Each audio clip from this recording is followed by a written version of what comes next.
Star Wars Jedi Fallen Order is my favorite Star Wars game, so I am pretty excited for Jedi Survivor. There are some things the first game could have done better, and there are some things I want to see in the sequel. So these are my 5 things I want to see in Star Wars Jedi Survivor. Number 5 is blaster combat. In terms of combat in the first game, it was just lightsaber combat and force abilities. I think it would be cool to add some variation to that with blaster combat. From that first teaser we got, it's hard to see, but it looks like Cal has a blaster on his hip, so this could be a possibility. There could even be a part of the game where Cal loses his lightsaber and you have to rely on a blaster. Besides that, it would be cool to see some new type of combat if not with a blaster, and I just think this would be a nice way to add some variation to the gameplay. Number 4 is better outfit customization. I specify outfit because the first game had great customization for the lightsaber especially, and it also had good skins for the ship and BD-1. Where customization was lacking though was the outfits. The main thing you could change were the ponchos, and I was not a big fan of the ponchos, to the point where I barely even wore one. Besides ponchos, you could change the material underneath, but the actual outfit looked the same. It just changed the color. So for Survivor, I would like to see completely different looking outfits with more customizable options to make each combination look different from anybody else's outfit, just like how the lightsaber customization works. But if not that in depth, I hope there are at least a couple different options besides ponchos.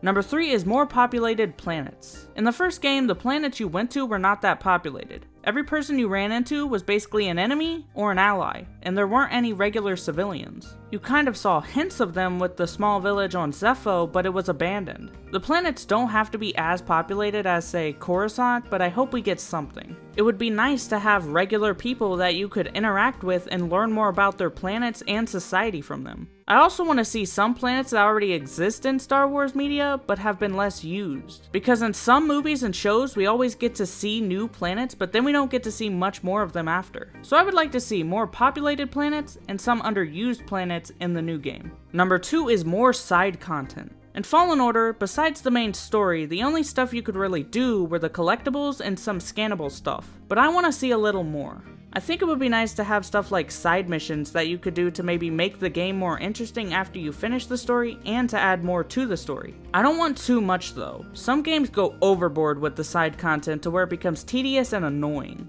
All I would want is just a few side missions and a little more than the first game had. Number 1 is dual saber combat. In the first game, you had the option to split your lightsaber for an attack, and that was my favorite move in the game, but you couldn't just use 2 sabers continuously. I think this would be a fun ability, and I think it could work like the double-bladed lightsaber, where you have the option to use the 2 individually or not. I also think this would add more variety to the combat and differentiate how people play the game in their own style. It will also give the ability to customize 2 individual lightsabers and make them both unique to each other. So those were the 5 things I want to see in Star Wars Jedi Survivor. I am really looking forward to this game, and I'm interested in seeing what they improve for it. But anyway, that's all I have to say. See you next time. Goodbye.